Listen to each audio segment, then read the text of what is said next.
Ladies and gentlemen, good evening. We're going to start in just a minute. We're waiting for one speaker to join us. So.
Did we lose you to a call?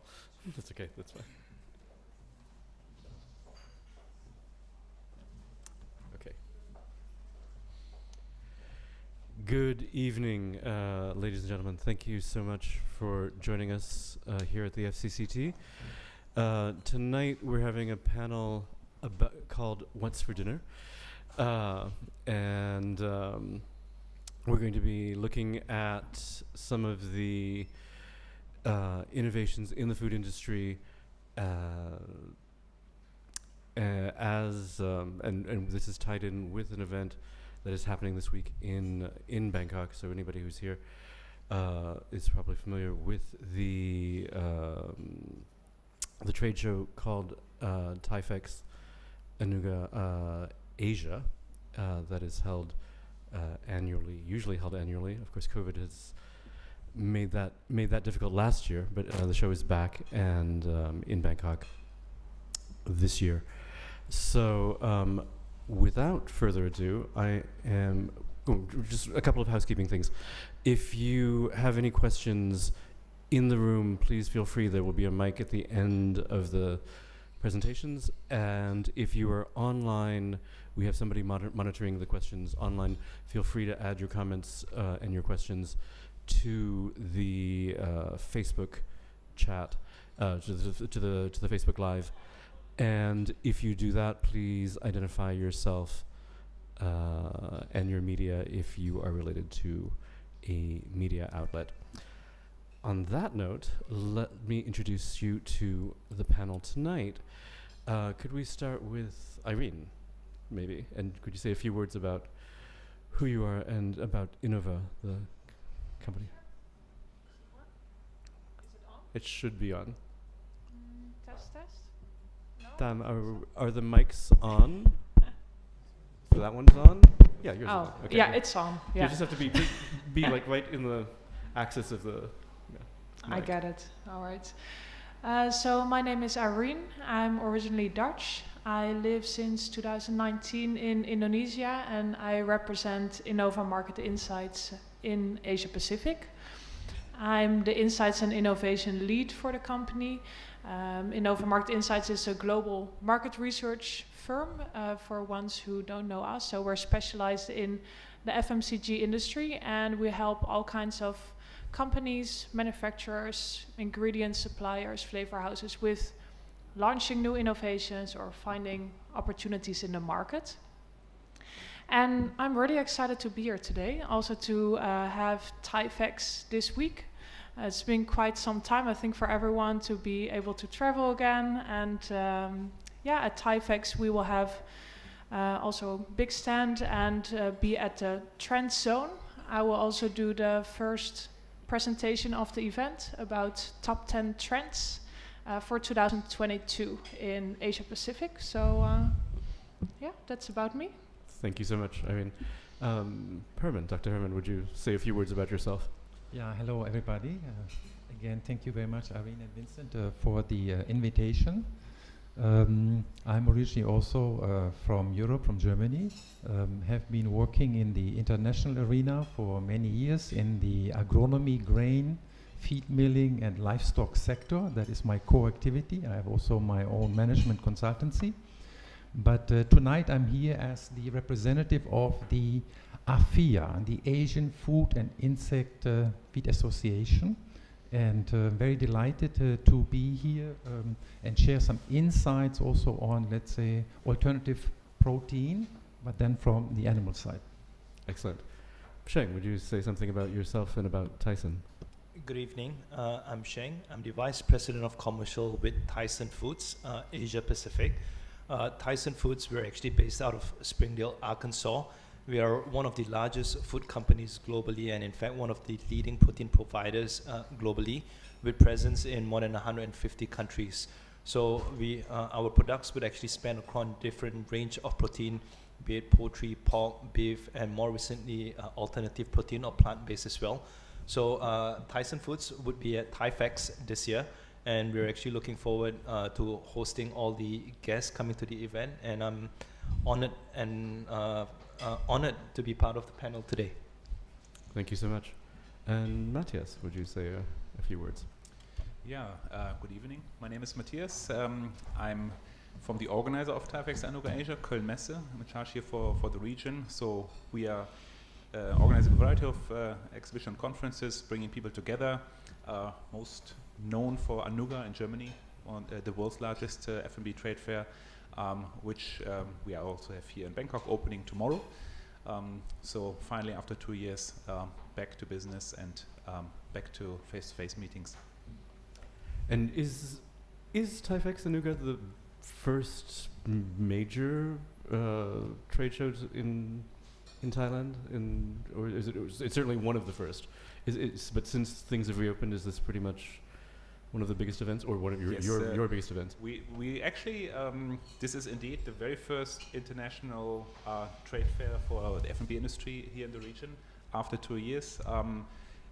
We were actually quite glad that even during the pandemic we had Thaifex-Anuga Asia once in 2020 when it was possible, but as a domestic event. So this is really the first time that on the international level we can meet again. Excellent. Okay, so since the subject of this panel is innovation, and particularly innovation in F&B, the food and beverage industry, I thought the best place to start would be with Innova and with Irene, who has obviously spent a lot of time researching the subject. Oh yeah, for sure. So every year Innova launches their top 10 trends for that particular year. So also this year we have 10 trends that we see mostly impacting the F&B industry. And if we look at Asia Pacific, I think it's quite different, of course, from global trends that we're seeing. There's a lot of similarities, but there's also some differences. The number one trend we have for Asia Pacific this year is plant-based. So that sounds quite broad. It is also relatively broad. Of course, with plant-based, we first think about meat substitutes, but it can be much more than that. So dairy alternative drinks, or now you see plant-based ice creams, or also potato snacks having their veggie lines, and everything is packed with plants nowadays.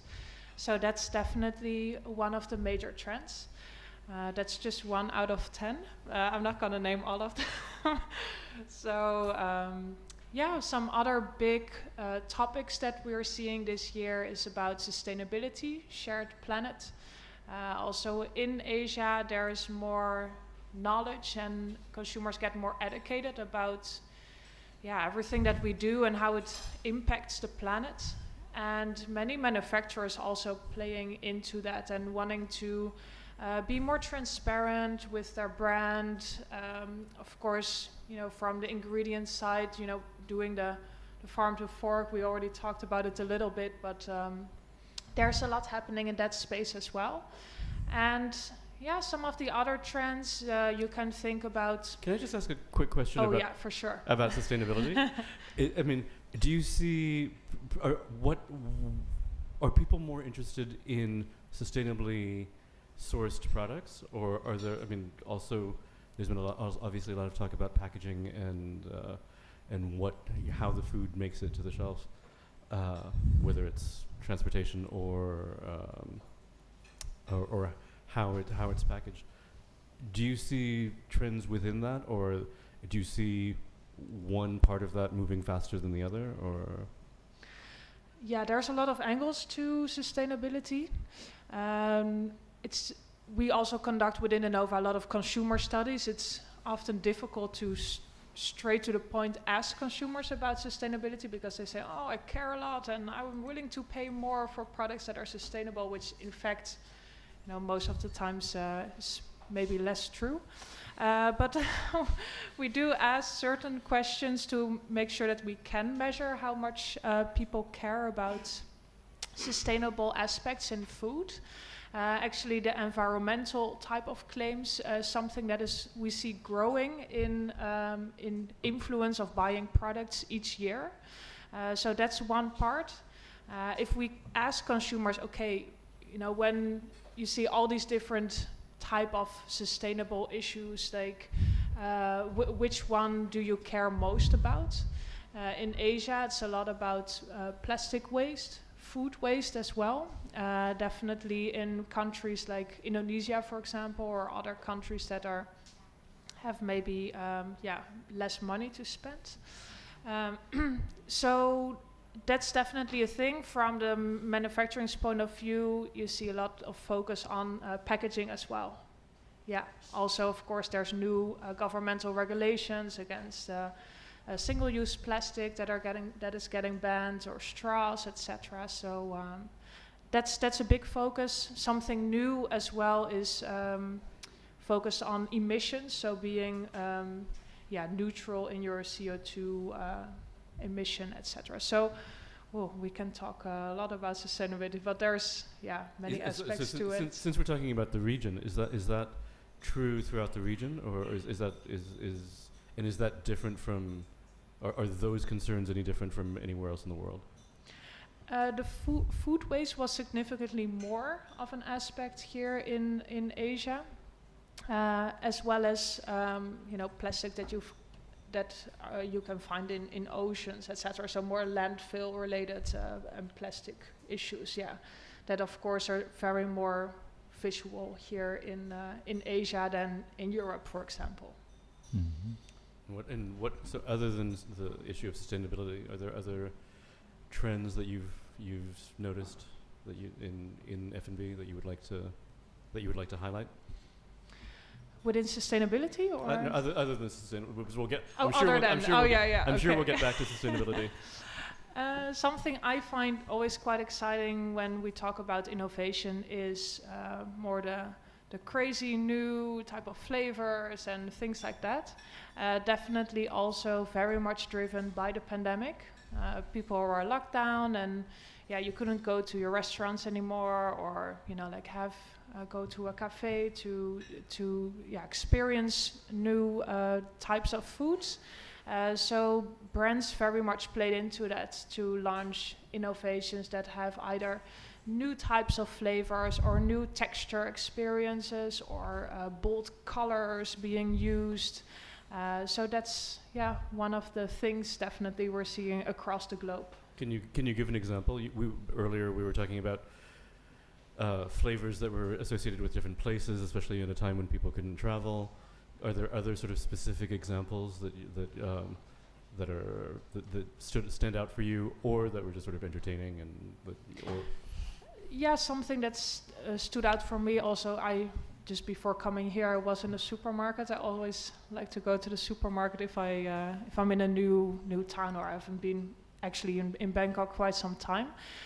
So Pringles, they launched a new range of flavors that are called passport or travel flavors. So then, even though you're not able to travel, you can still have that taste of specific places in the US or specific dishes. So that's definitely one thing. And also, Korean flavors are of course a big thing. Excellent. Any other trends you'd like to point out, or would you like to save that for later? we can save it for later.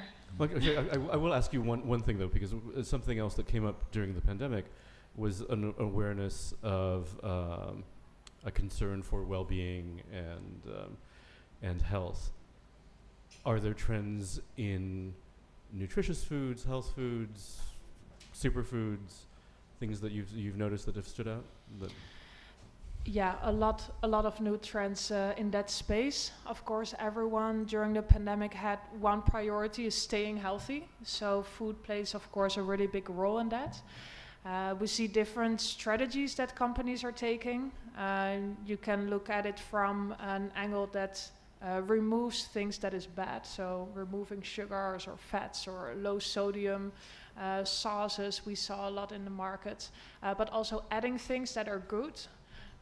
Definitely, prebiotics is something that we're seeing a lot happening outside of Asia and now also coming here. But definitely claims that are very clear. So immune health, so that you see as a consumer front of the packaging, okay, this is good for boosting my immunity, so I'm gonna buy it. Also in the space of mental well-being, so more of a holistic well-being trend. So focusing on consumers, having all kinds of issues, right, with during the pandemic, like sleeping, either sleeping too much or too little, or stress, anxiety. More companies launching products that are mood boosters and things like that. So that's definitely two different angles of removing things that are bad or adding things that are good and making more value to a product. And there's, of course, the middle, which is also a big trend, which is more in terms of clean, natural, and often consumers perceive products that are natural or organic to be healthier. So, yes, a lot of different spectrums to health and how companies are taking different routes in their new innovations. And from the consumer side, I'm not sure if you have any data, but are these going to be long-lasting?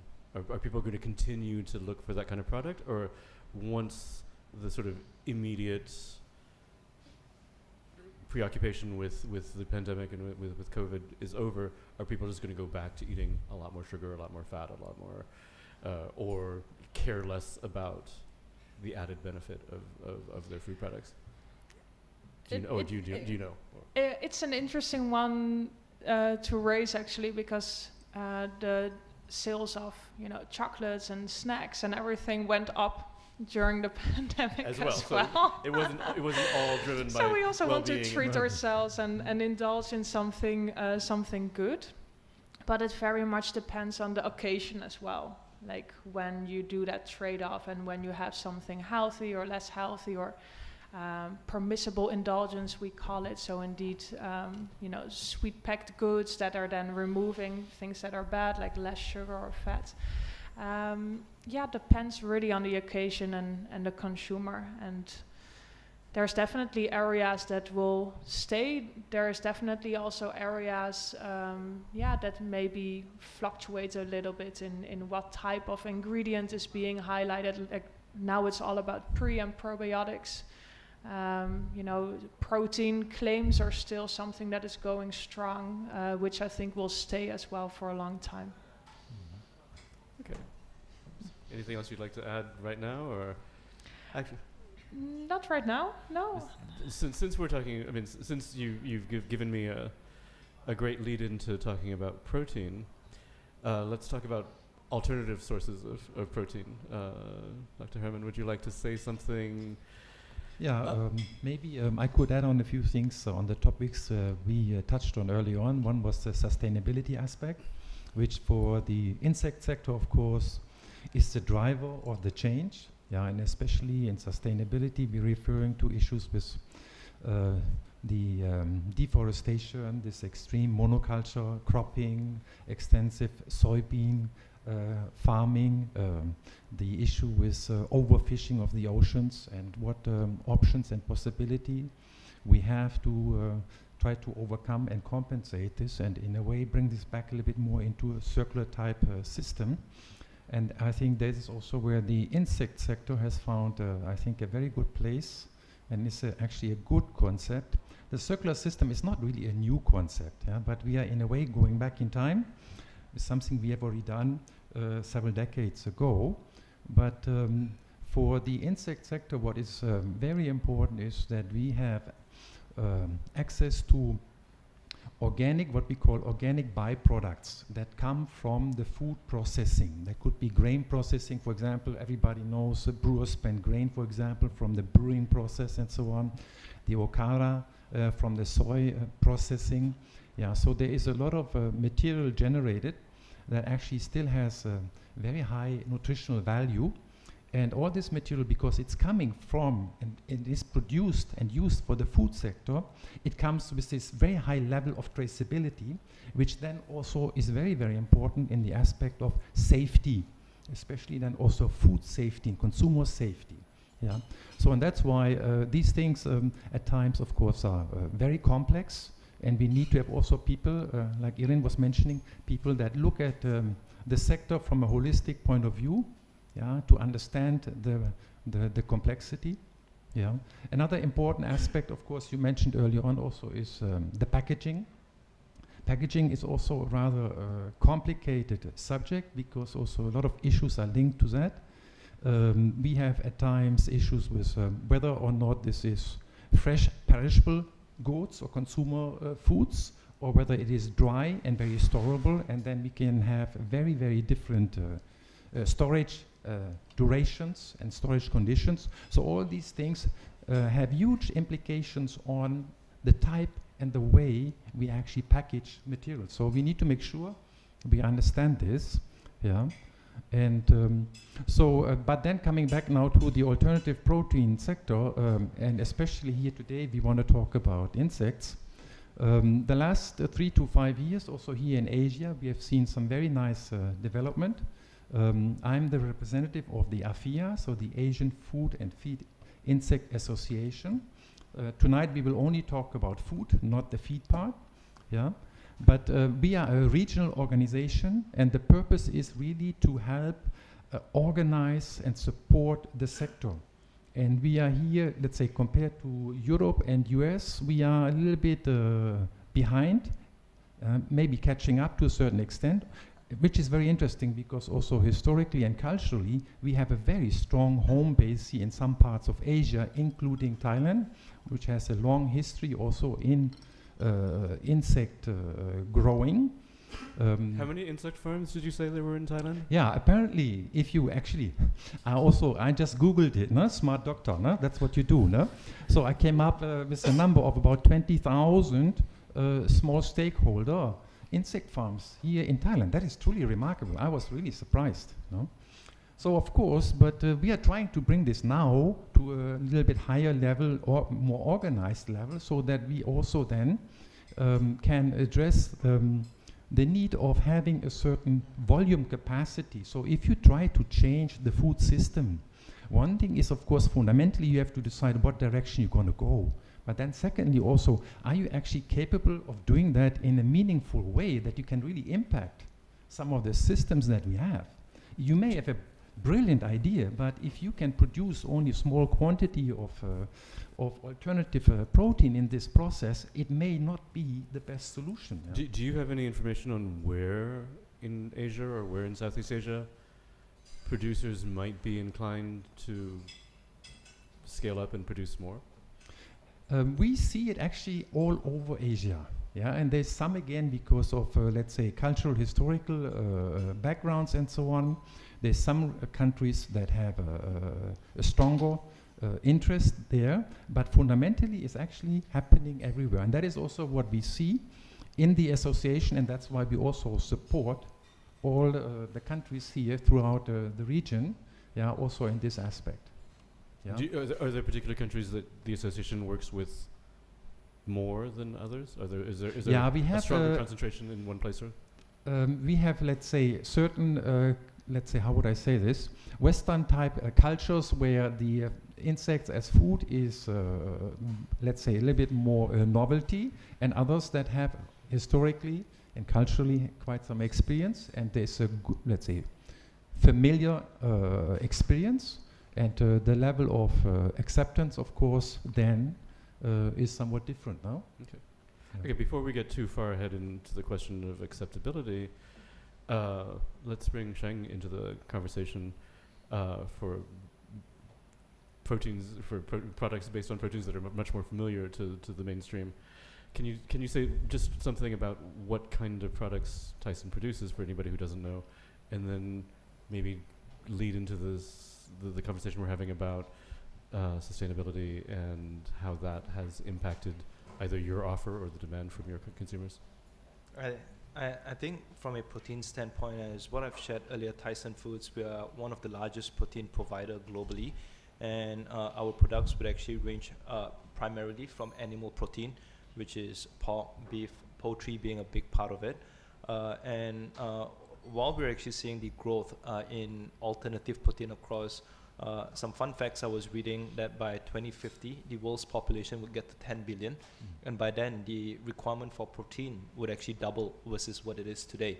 So I think to actually start off with that, animal protein obviously would actually be one key source that would actually be growing.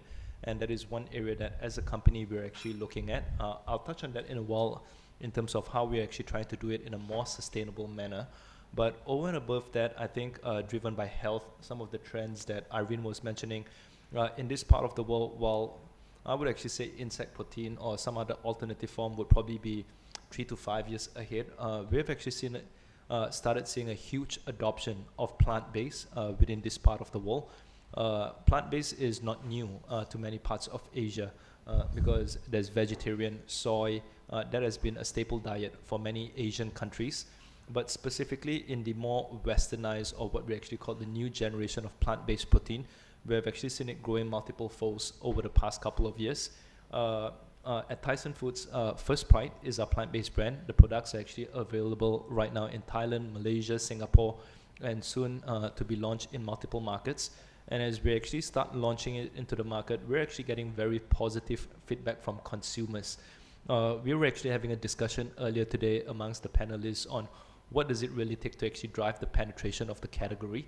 Personally, I think there's really three things that needs to happen. The first one is really with regards to category awareness. More and more companies like ourselves needs to educate consumers what is plant-based, what is alternative protein. So that would actually be the first thing. And it's apt that the topic of discussion today is what's for dinner, simply because when it comes to food, taste is really what matters the most, right? Be it animal protein, plant-based protein, or any other form of protein, it is at the end of the day food. So I think taste is going to be a key part of it. The one who could actually really come up with good tasting or delicious protein is what would win over the consumers. And I think Irene touched on this a bit earlier on, be it plant-based or animal protein. Could we replicate flavors that are more authentic, representing flavors of the world? So taste is going to be a key factor. And for a lot of this new form of proteins, for example, plant-based to actually pick up, the third factor in my mind would really be with regards to affordability. I might know about it, I might have tried it, it tastes good, but if it's still going to be 2 times more, 3 times more premium versus traditional protein, there would actually still be a limited penetration into the category. So I think if this tree, which is what I call the Holy Trinity, comes together, we would actually see the rise of alternate protein. And personally, based on what I've actually seen across the region over the past 12 to 24 months, we are not too far away from seeing a bigger adoption of plant-based across the region. We can actually see a lot more global quick service restaurants, a lot more local chains now offering plant-based protein on the menu. And Tyson Foods, that's one of the things that we actually bring to the market, and one of the things that we actually try to make delicious with quality. One of the points you brought up when we were speaking before we started was that was the cost of animal protein as well, especially in a very volatile market right now. Did you want to say something? I think food is no exception across industries, across countries. We've been facing inflationary pressures all across, be it cars, be it houses, clothes. Every single thing, the cost has actually gone up. On animal protein itself, we're actually seeing the same trend, not so much because companies are trying to increase costs whatsoever, but I think as I was having a conversation with Dr. Herman earlier as well, animal feed has actually gone up significantly, be it soybean meal, be it any other form of feed. And with the disruptions that is actually happening around the world, the cost of protein would actually definitely be going up.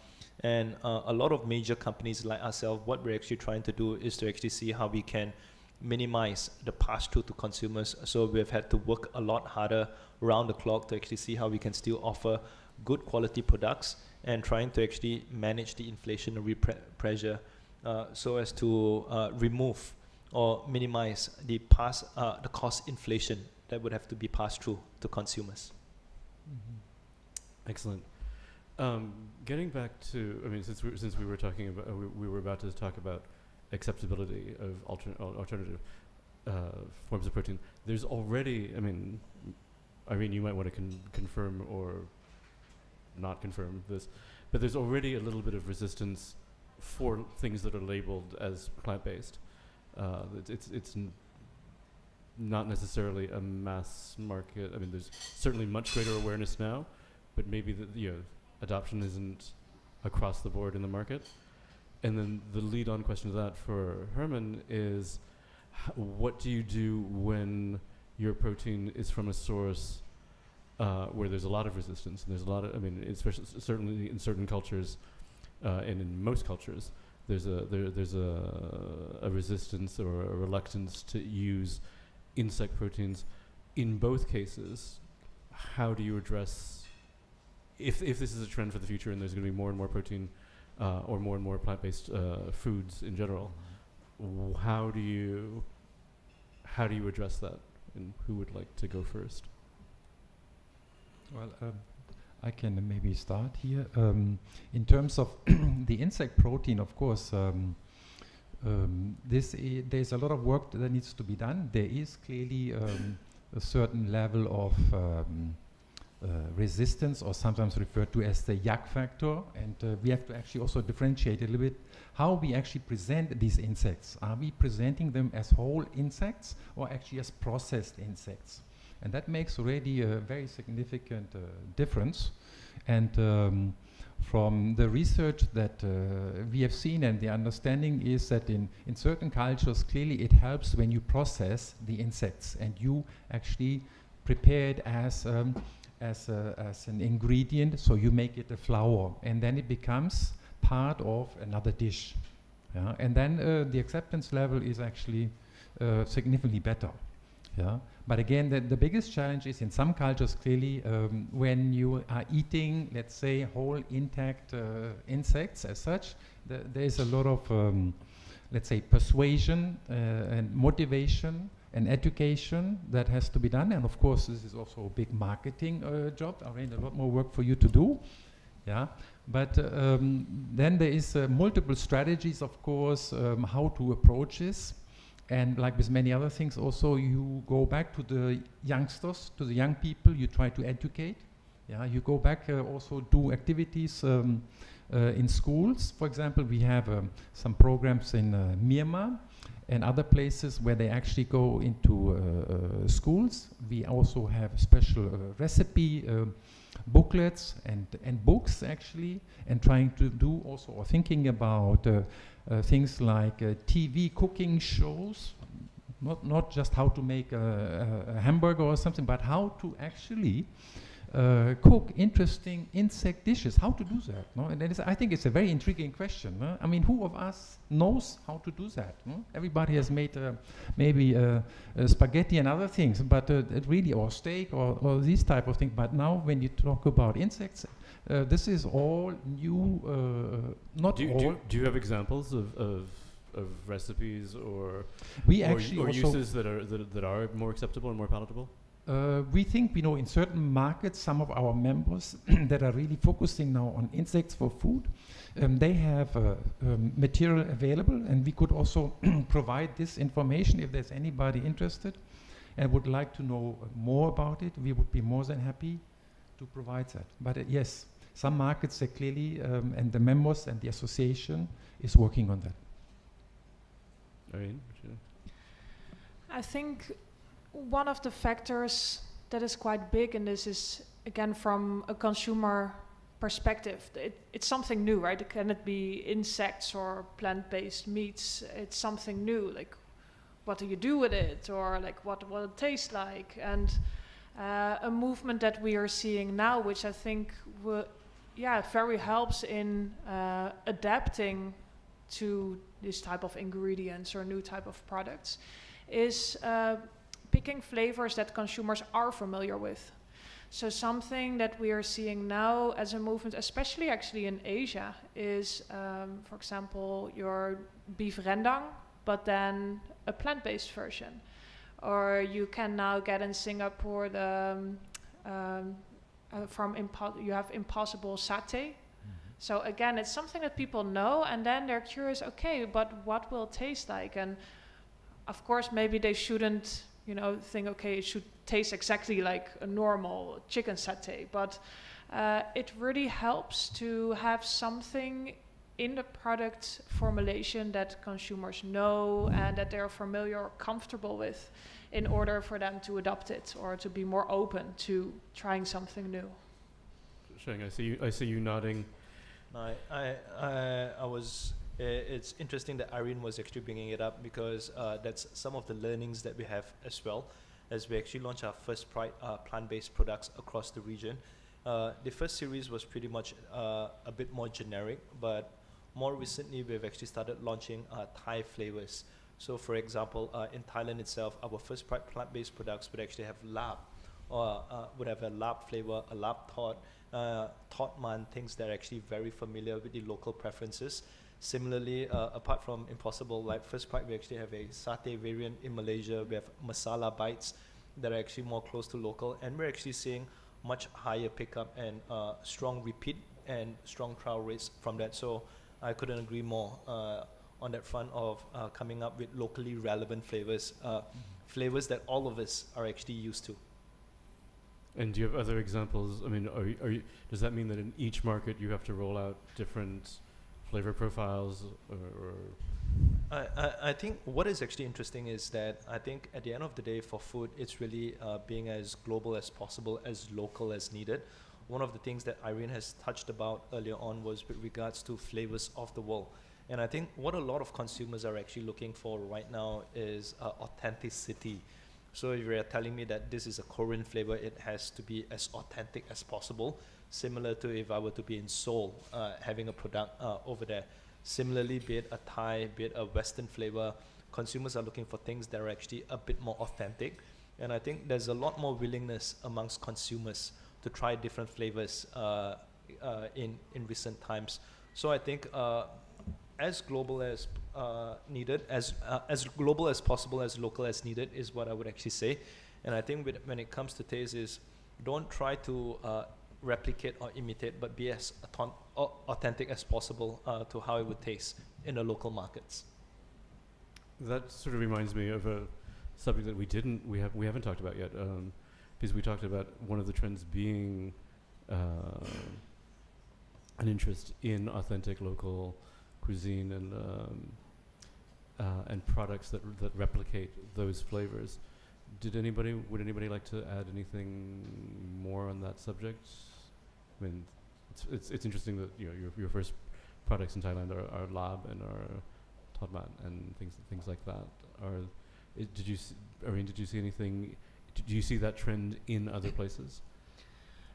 Actually, one of our 10 trends this year is called Back to the Roots, and it's very much also driven by the pandemic. So because we were in lockdown and we couldn't go anywhere, you go back to, your own community. And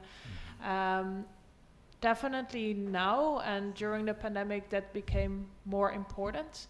You saw it happening in different ways, different angles towards the trend. Can be really literally roots, so specific ingredients from a certain region being used. But it can also be indeed from a flavor perspective or from a transparency perspective. I when I was in the supermarket before coming here, I saw this chocolate product which is made in Chiang Mai, and it actually has very familiar Thai flavor. So there was actually a coconut curry chocolate flavor. I bought it. I have to try it. But also Thai peanuts, etc. And then it also says front of pack that it's made in Chiang Mai. So that's a really great example of, going back to the roots. And definitely, we kind of all had to do it during the pandemic. So that's a big movement. But again, freshness and authentic products is something that is important. And in Indonesia, where I live, it was a big element during the pandemic because I live in quite a rural area, and in each village you saw that people were also turning towards their community for support. Many people didn't have jobs anymore because COVID happened. Many people started to create their own snacks, bake their own goods, and packing them, selling them to their neighbors. Some got a bit more the entrepreneurial spirit and started their own ghost kitchen, cloud kitchen. That's definitely a really big movement in the market because we couldn't go anywhere, we couldn't go to a restaurant, but often we could still get delivery. So many of those channels have also changed and shifted during the pandemic, and will definitely be here to stay. We're all used to fast delivery systems now, and ordering your groceries at home, and having someone bringing your meals or your iced coffee from somewhere to your home. So it's again a big movement in the market. Sheng, weren't you saying something about the fact that, sort of contrary to what you might think, deliveries actually went up after when restrictions were lifted? Was that something? Did I remember that correctly? No, I think this is with regards to the trend. I think when across different countries across Asia during the first break of COVID, there was a lot of lockdowns happening across different markets.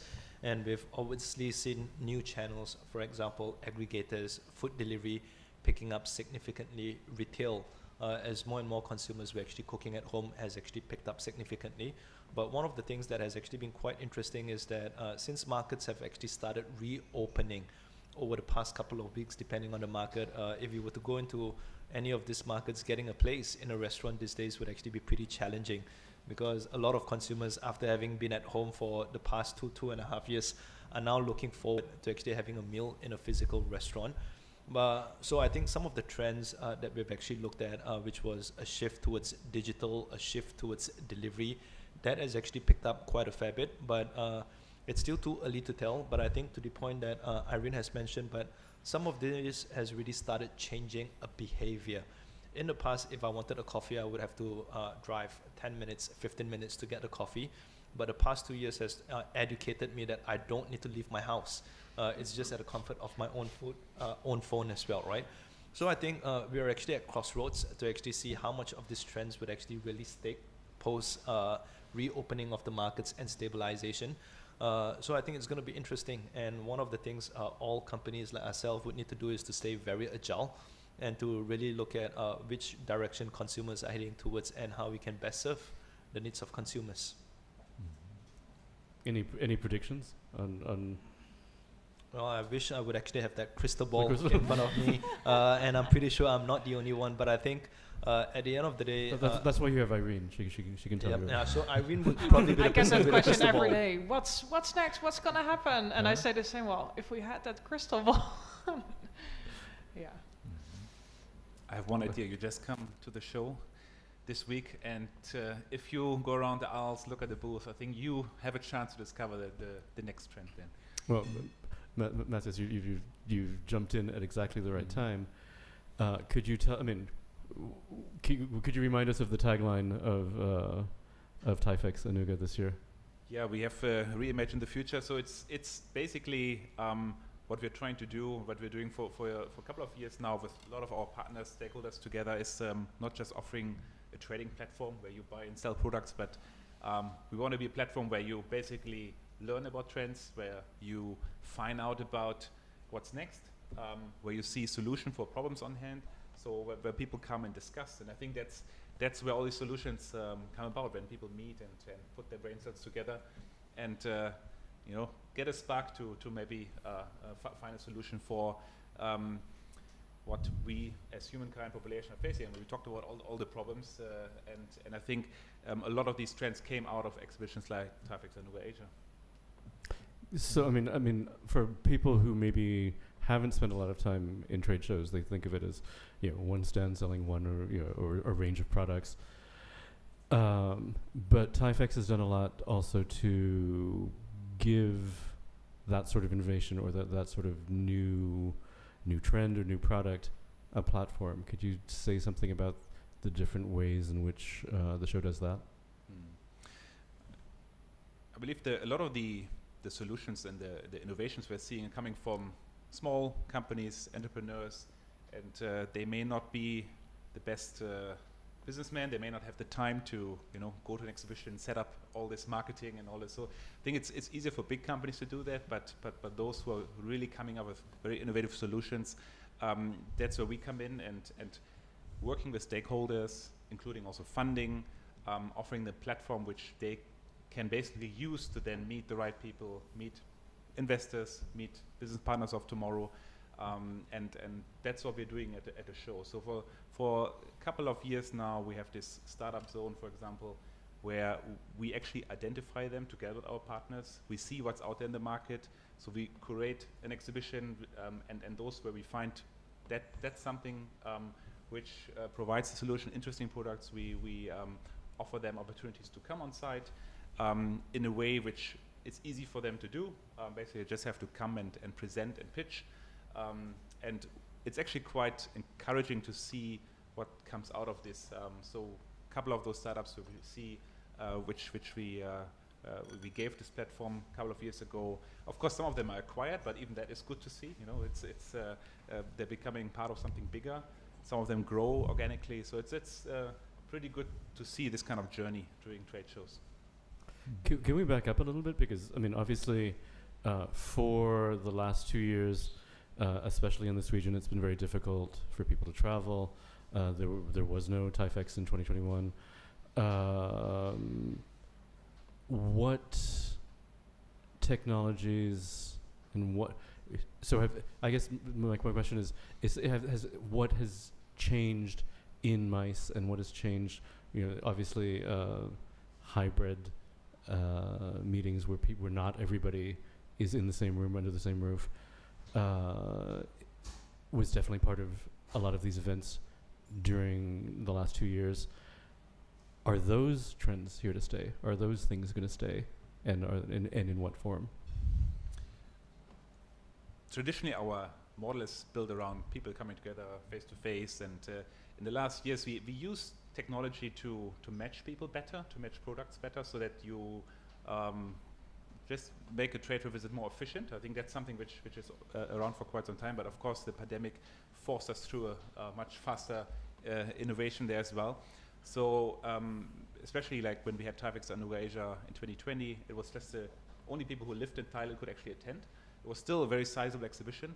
20,000 people were there, including a lot of foreigners who are here or companies who use representatives to actually then do this. But of course not everybody was able to be here, and that's where technology comes in place. So we have the tools at hand, and there's a digital layer around exhibitions where we facilitate trade. But we also see that it works much better in, let's say, content delivery, but not so much, for example, in how do you discover a new trend online? It's not the same, especially in F&B industry. You want to taste the product, you want to feel the product, you smell the product. It's not possible online. So I think if you want to maintain business relationship with existing business partners, that's probably now happening a bit more online. But I think what you're here for is to see the crystal ball, what's next, and that's very, very hard to do, and that's where we're now seeing a very strong pushback into face-to-face events, into trade fairs. I think there was basically just the one hurdle, which was traveling, which was not possible. And now that we see how Thailand opened up the last couple of weeks and months, we see the interest rising quite substantially, and we expect, I would say, anything close to 10,000 international visitors coming here to network, plus a lot of the companies from Europe, from all over Asia coming back to a trade show like this. So, and that's only possible to do when you come together face to face and spend really time focused at an event like this, and not just a 2-hour Zoom call and next to it you do something else as well. So regionally and globally, what are which countries? What are the source markets? Where are people coming from? Where's the biggest demand coming from outside? I mean, other than Thailand, other than the domestic market. For this year, the biggest markets, Korea definitely, Malaysia, Vietnam, very strong. Actually, Vietnam stronger than before the pandemic, so that's really interesting to see. But also from Europe, Italy, Turkey, the US quite strong. So I think it's really coming from everywhere. I think the only country is China, where we still see that it's not possible. So we are looking at ways. We have remote booths for companies who usually would attend here. And so could you say something about that? I mean, because that's the obvious big market in the region and globally. So how can a Chinese company or a Chinese buyer participate in Thaifex? We've really thought long about it, and it's if it would be just online, it wouldn't be the same. So what we are allowing them to do, their booth, we have trained staff looking after those booths, and they're actually shipping their products here in as well. And we're helping them to connect not just with their laptop, but there's still a physical human being there, helping them to basically have this kind of connection to buyers. If not, it would really be difficult to just do it online. So, but for a company that doesn't have a presence in Thailand, do you actually provide them with the physical person? I mean, we are helping them to connect to the right people who can do that. So that's what we're here for. We're connecting people. We have contacts to people in the F&B business, and I think that's what Trevor is all about, where everybody comes together, and that's our job to basically facilitate this. Yeah. Are there other examples of ways that maybe you didn't use 2 years ago or 3 years ago, whether it's how people interact in person or how people interact virtually? Are there other examples of that you can think of that? I think in a lot of ways, but fortunately we see a strong pushback into face-to-face. I think the only difference we see now, it's masked. There's maybe a bit more distance here and there, but people coming back together, shaking hands, and I think that's important. I mean, the trust you're building when you go to an event, I think that's key to actually establish a business relationship. Excellent. Would anybody like to add anything? Oh, Matthias, we were going to ask. We were going to talk about. I forgot what we were talking about. Sustainability from the organizer's perspective. Can you say something about how fair organizers are addressing that issue that consumers, that your visitors and your exhibitors are demanding more and more?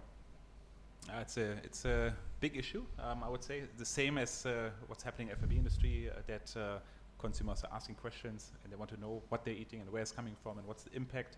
The same happens to our industry. I think we, in the past, we were definitely not the most sustainable industry. There's a lot of waste as well when people meet just for a couple of days and setting up a lot of things which are temporary. So we also have a lot of homework to do. I wouldn't say we are there yet, but I think the same way we see it now dominating the F&B industry, it's one of the very big topics now in our industry, how we can be more sustainable, and I think that's something we as an organizer have to deliver in the next coming years now. Can you give an example of something, of something that's an attainable goal to make that kind of? I think it's what we're doing now is we have to do smaller steps which are achievable, instead of just having this one big goal in 20 years we want to be sustainable. Carbon and neutral and yeah. totally plastic It's free. easy to say and- that because okay, probably it's we're easy, not yeah. around by then. So So, but- so what are the things? What are the Yeah. small steps you can make now? Easy small steps is, for example, food waste is something which we are creating a lot, definitely during the show as well. So we work with exhibitors, we work with partners that this food which is not being used is being donated, and especially here in Thailand, then giving back into back to people who who are in need. It's a small step, but I think it's an important step. But that goes beyond that. For example, I mentioned the presentations the company's having. So we are working with contractors to make sure less waste is created, that things are going to be recycled, cutting down on things which are nice but wasteful, more decorative.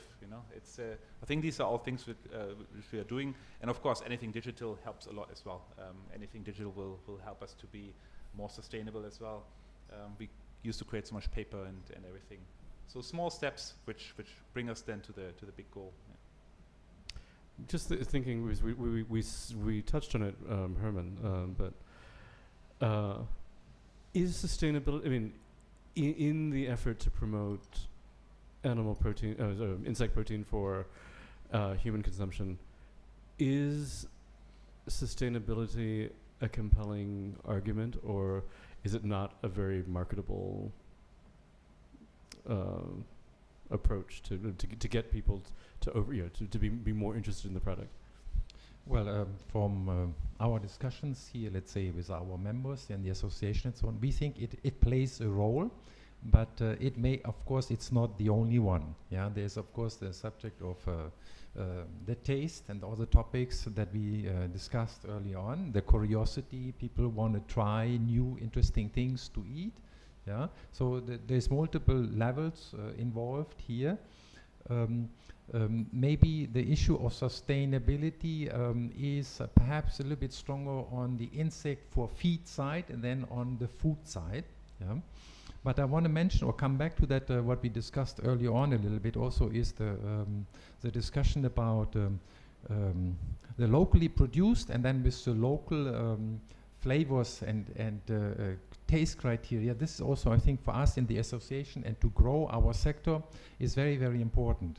Yeah, because when you think about it, if you try to export and you try to export to other cultures, other nations, that is another level of dimension that creates a totally new complexity to it. It's much better to stay at home first and sell it there locally, and is actually everything also a lot more efficient and simpler.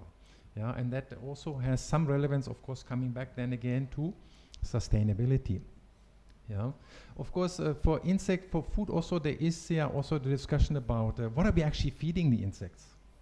Yeah, so and there again we're coming back to this issue of circular system because the feedstocks also for the edible insects, they have to be available, they have to be safe, they have to have a certain nutrient content also because we are still dealing with animals. They need to be fed properly in order to let's say reach a certain nutrient content that we are actually proclaiming is very high. For example, we have specialty snacks and food snack bars that have 60-70% protein. So this is somewhat insect specific, but also how you feed. So that also all matters. Yeah?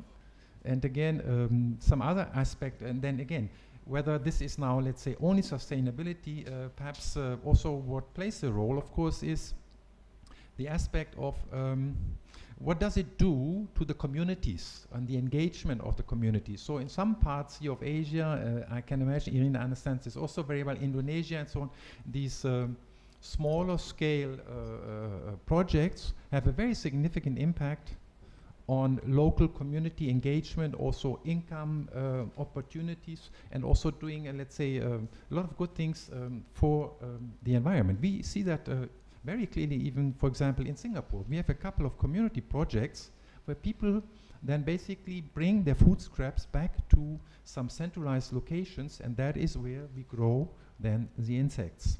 Yeah. So there is a lot of things in a way that come into play and are part of, I think, this sustainability, but also the socio-economical framework that we maybe also should every once in a while keep in mind, besides the other aspects. Could I actually ask, is social impact a marketing tool, or is it a? I mean, is it something long-lasting? Is it something that's punctual and just temporary? Is it something that will be a long-term compelling argument? I think it's some of the community projects. It depends. It may work for a certain time, and then somehow, for whatever reason, some of the interest may fade away. But that also depends a little bit on the regulation. For example, Singapore is putting a lot of effort into it. Also, this whole aspect of properly sorting and grading the waste and so on. So training, educating the public and the communities. Yeah, and again, so that plays a role, but of course at the end or from the beginning of the day, it is also an enterprise and it's also a business, no? And eventually also all these subsidies that are available eventually will probably dry up, and then the question becomes, how can you maintain then your business case and in a way keep it as a self-sufficient or self-reliant business entity? And I think ultimately that is what it is. I mean, it is also, of course, we're talking here about future business and growth opportunities and developing new sectors. And I think, and in principle, that is fair. I think we all understand that. The question is how we go about it. Excellent. Would anybody from the panel like to add anything before we take questions from the room? I'll probably add on to what Dr. Herman has actually mentioned just now with regards to is social impact a marketing gimmick, or is this here to stay? I think I agree fully that it has to be a combination, that business needs to actually be sustainable. But for the players in the industry, I no longer think that it's a gimmick or nice to do. It is a responsibility for companies who are actually in the food industry to actually start looking at this, not so much for today, but even from a sustainability of a company perspective. The more sustainable we can actually get today, we're actually talking about future generations to come. So I think that's the challenge that lies ahead of all of us.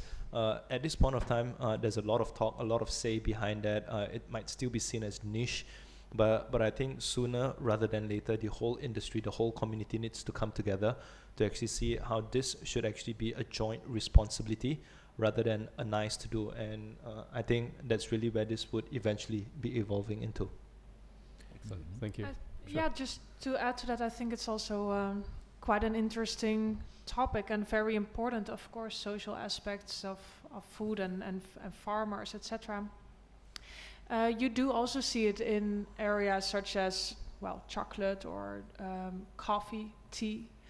Also, big brands are tapping into that and showing more who is behind your chocolate bar or, you know, your single origin coffee, etc. So it's definitely something that we also see in terms of data and new products that are being launched with certain social related claims is definitely rising. Yeah, also more donation being done, like buy this pack of gum and you donate one tree or you donate some money to this charity. So it's definitely something that is growing in the food and beverage industry as well. Excellent. I think we have at least one question.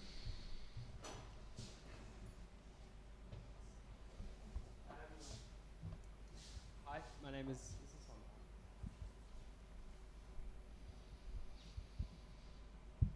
Oh, there we go.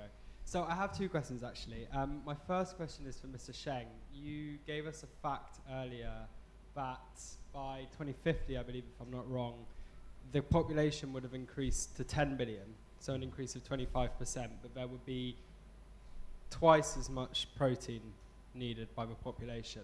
I'm just interested as to how a 25% increase in population results in a 100% increase in protein? I'll probably take that question. I think we need to actually look at the world in general if we were to actually look at that perspective, because protein, to many of us, it's something that it's on the dinner table on a daily basis, but in many parts of the world, protein is still a luxury. It's something that not everyone would actually be able to afford to actually have, right? So I think it's a combination of, one part of it is actually population growth, which would actually give an increase to the consumption in protein. But while many of us would actually be taking protein for granted, there's many parts of the world, without naming names, that protein is still a luxury that not everyone would actually be able to have access to. So as economy starts picking up, population is actually growing, and when consumers are actually able to spend more, the first thing you do when you're actually moving out of the poverty line is not to buy a car, to buy a house, is to actually put better food on the table for the family. So I think it's going to be a combination of population increase as well as affordability, where as much as we would actually like to believe that protein is easily accessible globally, it is still something that is not accessible everywhere across. So to answer that question, it would be a combination of growth in population as well as affordability, where more people would actually be able to have access to protein in that sense. I see, thank you. That makes a lot of sense. My second question is open to all the panelists, anyone who wants to answer really, and is about health. Now, again, Mr. Sheng, you touched on the Holy Trinity, two important things for you in, I suppose, being successful in the food market were taste and affordability. Now, people who perhaps don't work in the F&B industry, who work in nutrition, might say that taste and affordability are driving obesity and overweight around the world. Especially, somewhere like Southeast Asia, where we are now, obesity is a real problem, and it's not a problem which is going to go away by itself.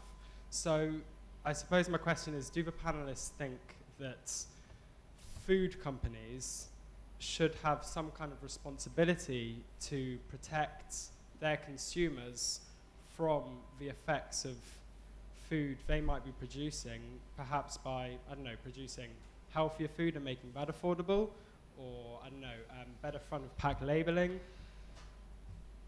I'll probably start with that, and I think like what I've actually mentioned, taste is actually one part of it, and obviously the other part is affordability. But having said that, we're actually needing to actually serve consumer demands as well, and today consumers are being more educated. Consumers are actually expecting more from food producers of what is actually being served. So health is definitely one of the things that is actually becoming more important. So if we were to actually look across Southeast Asia, for example, most countries, FDA or the local regulatory authorities have started imposing the need to actually have nutrition table, what goes into the pack on the bag itself. And I think throughout this evening itself, we've spoke a lot about farm to fork traceability, where the products are actually coming from. I think eventually consumers will no longer just want to know what's for dinner, but how did what I had for dinner came to the table itself. So I think it's not exclusive. This is something that needs to actually be coming together hand in hand. Affordability and taste would remain core for most of the consumers, but health, sustainability, traceability, where the products are actually coming from is going to be a critical path. And I think companies or players in the industry would need to actually figure out how to actually deliver this increased expectations of consumers while making sure that the core element, which is taste and affordability, does not get compromised. So maybe some of the other panelists would have something to add. Something to add. We conduct, again, quite some consumer studies, and we see flavor or taste and cost as often the number 1 and 2 reasons or factors that most influence purchase decision. But brand is another one. So big brands, well-known brands, or products that you know as consumer, okay, this is what I typically buy and what I like. You actually see that many brands are launching healthier versions, like they're cutting out the things that are bad or adding things that are good. But it's still about changing that consumer behavior, and it's so difficult, I think, for a brand to be able to make them really choose a better option. I think there are a lot of options already available in the market and better options for consumers. But it's also like, okay, will they then go for that particular product? Same as like Coca-Cola, you know, you have your original Coke, but you have zero or diet or with a flavor. Everyone has their own preference, and many people also really prefer not to have the zero version. So yeah, it's definitely challenging in that way, and you do see that basically all brands are offering healthier options, but it's again at the end the consumer that needs to pick, or the government just to say, okay, we're gonna ban original Coke, and then everyone has to buy the healthier version, or they, you know, put higher tax on certain ingredients or fattier foods or unhealthy options. So that would be another, I think, important part of the industry that will have a big say in what consumers actually eat. Is there any political willpower to do that? For the government or for consumers? You were talking about the government imposing restrictions or bans. Is there actually any willpower to do that? Well, I mean, for sure, if your people in your country are healthier, it will also, you know, mean a lot for healthcare system and things like that, productivity in workers, you know. So that's definitely a big element. In Singapore, they are really taking it to the next level as well in unhealthy beverages that cannot do any promotion anymore, and also don't get any advertisement opportunities or have any facings towards consumers. So in that way, they try to make an impact on the health of the population. Okay. Anybody else for this? Maybe I want to add a few things here also on the insect side again. Depending on the species of insects, actually we have a remarkable possibility and capabilities to produce not only high protein, but actually ingredients that have a very nice, very good, what we call amino acid profile, what is really actually driving the growth and health, together with, let's say, certain level of vitamin, mineral, enrichment possibilities. So that is really, let's say, species dependent, and as I mentioned earlier, also somewhat dependent on how we feed. Then I agree with the other panelists. Of course, there is an issue with labeling. Also here for the insect sector, regionally and internationally also, this is still a subject we are very much involved and engaged. This is very, very important. The first thing is, if you say you have an educated consumer, you should at least be able to see on the label what is in the package. I think that is fundamental. But then government can do certain level of regulation, but personally I always say the issue at the end of the day is taking responsibility for yourself and what you do, and that you consume and eat according to your lifestyle. At the end, nobody can really manage all this for you. I mean, we have been having issues, let's say banning calories or fat, then it's salt, then its next thing is starch, then what is it going to be? People have to understand the basics of nutrition and what it does to your body, and they have to understand this, how to bring this together according to the way they live, and also make sure then that we don't get into a lot of these homemade, self-made disease issues. So it's very clear. Sometimes we need to also speak to the point and make it clear. That is my personal opinion. And hopefully common sense for a lot of people. Question from the room, please. Welcome to Thailand, to all panelists. I'm a life member here, Major General Acha. After my military complete, now I'm in the community enterprise. We have a network of upstream farmers to food producer and restaurant. So I heard the word like back to the root. I heard you talk about insect and talk about social aspect of food. Anyway, to put it all together, I wonder, and you mentioned, how do we go about it? In Thailand, we have food producer and growers. I am actually from Prachinburi, where they have a famous hospital called Apaipubet. They treat people only with herbal, and they also have a food restaurant for healthy food, herbal herbal drink, all sort. Anyway, I have a young group of friends. They want to combine soft power, like Muay Thai, combined with food, Muay Thai burger or Muay Thai pizza. So pizza, usually you think of Italian taste, but how about pizza with panang gai, masaman? So put a bit of Thai taste. And like you said, we have herb to increase your immunity to disease. So put the herb in. The reason for Muay Thai, because fight for your health. As you know, Muay Thai is local fighting sport. But anyway, if you combine this with the food, and hamburger and pizza is well known. So how do we go about it? We have young people who want to do this thing, but they are at the level of community, OTOP level. But now you are big guys, you are international player. Can I connect you with the little guys? You know, if you think of Got Talent, you can have a 10-year-old sing. But okay, nobody know, but until she has a shot, 30 seconds or 1 minute, and suddenly, hey, this 10-year-old can sing so well. So I imagine you like the Got Talent judge. If I can bring the farmers, the upstream producer, you can judge for yourself. They fresh grow in Thailand, Chonburi, Prachinburi. They have farm, green, clean, and herb. Can you do that? I'll bring some of them, and you can say, hey, this Got Talent, and combine. So you actually lift them up from a small scale level to another level. Thank you. Thank you.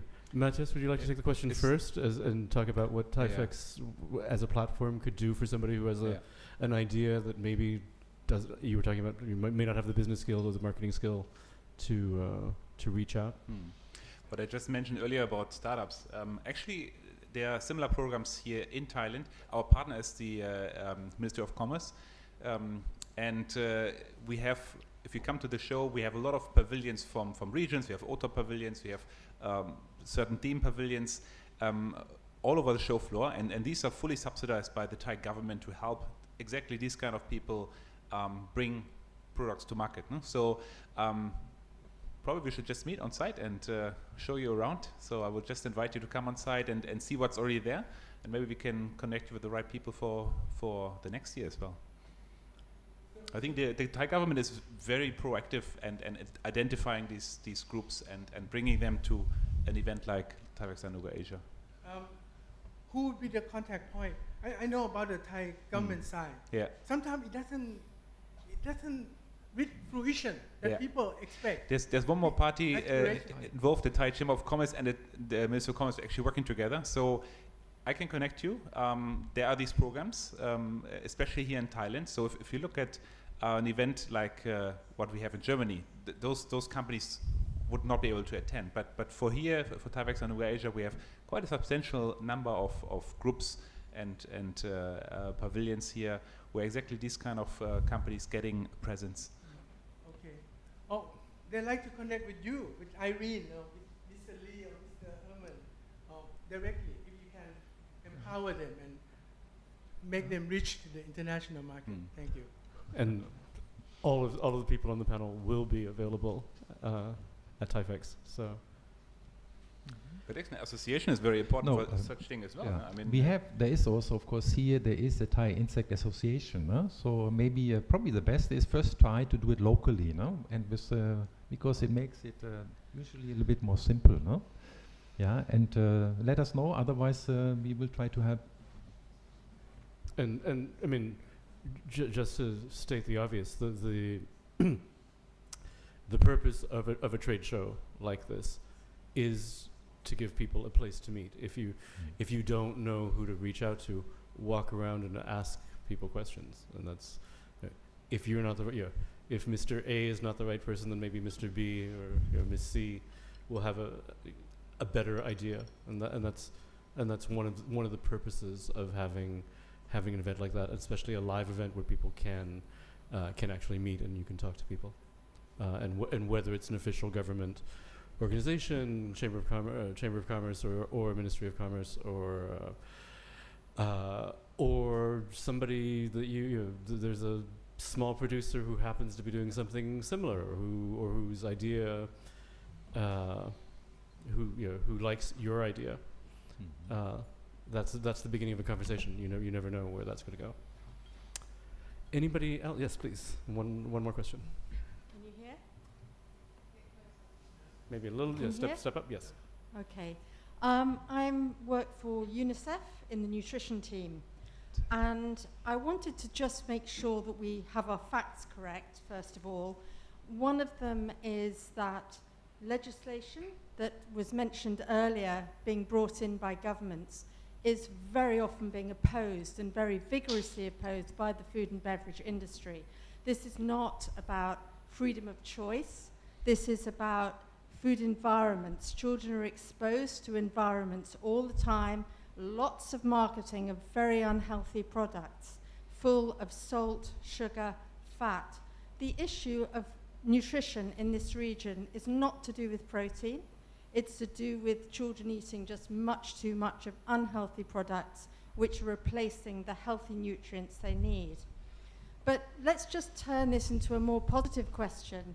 I really want to know from the panel what innovative ways are being thought of by the food and beverage industry to really try to improve food environments and foods, particularly for children, to move away from the highly processed foods, which are, as I said, full of these bad things, and to try to support healthier diets. And just to end, to say that the increase in overweight and obesity in this region is the highest in the world. I think in the last 10 years, we've seen a 3-fold increase in obesity and overweight among children. Anybody like to take that question? I think I'll probably start off, and I think what you've actually raised are things that are very well known across the region, especially in some markets, specifically in Southeast Asia, where child nutrition is one of the key areas of concern. So I think a lot of companies, including ourselves, are actually constantly looking at what we can do to actually make a difference in this part. And we do actually have a team of nutritionists across a global innovation center looking at how the products that we're actually bringing, while it's processed food, to actually provide a full nutritious meal as much as possible in that sense. So some of the technology, like for example, for some of the products that are actually coming from Tyson Foods, we look at how do we actually reduce the amount of oil that we actually use in terms of frying the products. In the United States, for example, we've actually just recently launched a Tyson air fried range, which uses 60% less oil as compared to other products, right? And I think sometimes this goes back to my earlier point that sometimes there's a lot of thing or belief that all this communication are actually just another marketing gimmick. But for a lot of companies, I think this is the future. This is the industry that we're actually in. It is a responsibility we need to actually take. It is a responsibility that companies like ourselves take very seriously. In fact, one of the things that being part of Tyson Foods that I'm extremely proud of is the company's vision or purpose, which is to raise the world's expectations of how much good food can do. And I think beyond just selling food, to the point that you've actually mentioned, is how do we actually try to make things a bit better? How do we actually offer more nutrition? How do we actually offer better quality food in a safer environment? So this is the challenge that all of us face, and this is something that companies like ourselves would actually be constantly looking at, striving and improving, and to see how we can actually come up with better quality products today, tomorrow, and for years to come. Anybody else like to? Yeah, it's you can of course see it from there's two different sides to it. Indeed, obesity, but also malnutrition is a big issue in many regions. We also work together with certain foundations that try to challenge these issues and research. Okay, in countries in Africa, how can we make sure that someone's intake in nutrients will be increased? Like, what do people really eat? Which brands or companies are kind of in between or can play a factor in that? And by just creating better products for particular user groups or consumer groups. So that sounds a bit fake, but it's there are definitely also institutes and companies trying to make better products, but it's still, of course, the choice of parents. What do you cook for your family, or what type of products do you put in the lunchbox of your kids, or regulations, governments to say, okay, we're gonna change canteen food and have only healthy options instead of all unhealthy options and one healthy one. So it's definitely challenging, I can imagine, and I just know from our sides that we also work together with foundations to try to make a better world. And I think every food company knows that they want to they have this responsibility indeed. Great. You actually, let's see just a moment. There's apparently a question online.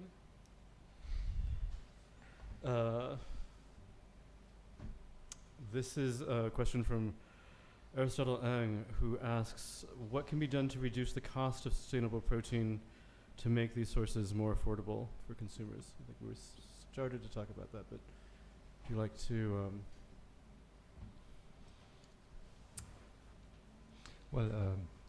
maybe so for whether it's plant-based or insect-based. Mm-hmm. I think for the sector, whether it's now plant-based or insect, of course, we need to have the operational technical side solved. That is still, at least for our sector, is still somewhat an issue. Yeah, we have issues still in terms of what we call upscaling, operationally and technically. With a certain economy of scale, of course, you can regress your cost. And that is, of course, very, very important. Early on, we had a question, okay, what is all the purpose of this? Is this all, let's say, playing nice and pretending? No, actually, the industry, the insect sector, of course, is motivated and also based on business cases. At least that's the way it should be. I mentioned also it cannot be that it's all run and based only on government subsidies. Of course, cannot be. Yeah, but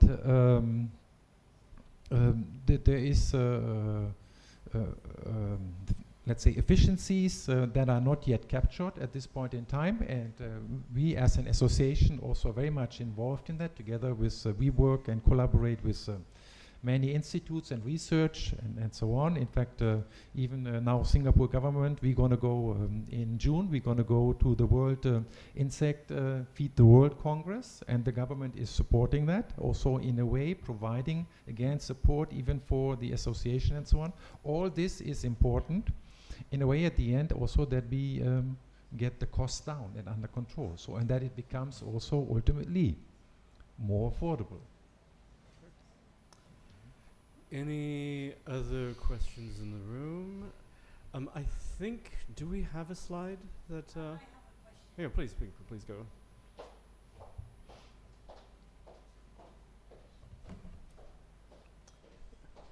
Meanwhile, just for anybody watching in the room or online, what you see on the screen now is how you can get to Impact and to and back. From a number of locations in Bangkok to get to the Impact Center. So, please, go ahead. So I'm Karen with Midas PR, and my question is very much related to myself. I am celiac and eat gluten-free, and I see many of the alternative meat options are not gluten-free. So, and many of the alternative foods are not gluten-free. So what are you doing for people like me who have allergies or intolerances? Is there going to be solutions shown at Thaifex this year? Would anybody like to take that? The best answer is probably you have to be on site, and I'm quite sure there are companies working on it because there's demand for it. So it's part of basically meat alternatives, and if there is a gluten-free solution, it will certainly be part of a trade show like Thaifex-Anuga Asia. I couldn't name a company right now, but it is one of the gluten-free is one of the trends from we see for many years already with us. So this is where the trends are merging, and I'm quite confident that there will be companies. Irene, do you have any data on sort of the growing demand for very dietary specific, whether it's intolerances or other things? Do you have anything to say about that, or anything to add? We have data for it. I don't know it by heart. I can imagine in the market like plant-based meats, it's still relatively small. You don't see that many offerings that are indeed like gluten-free or other types of allergies. But if it's a market that is gonna grow and more people are gonna consume plant-based meats, then definitely there will also be more offerings, of course. And probably you can find them also in Thaifex, that there's companies already focusing in these areas. But for this particular market, it's of course first have to be also a bit proven to be worth further further doing research and launching new products that tap into all of these different areas and consumer groups. Thank you so much. Great. With that, I think we can say that was, we can conclude on that note. Let me thank our panelists for your time and for coming out on the night before the show opens, and so we thank you very much for your time. Thank you for everybody in the room, for everybody online. For the FCCT, please note that we have a really very full program for the next several weeks. So please have a look at our website and our Facebook page for the upcoming programs. Tomorrow night is a panel on Myanmar and the Myanmar Constitution.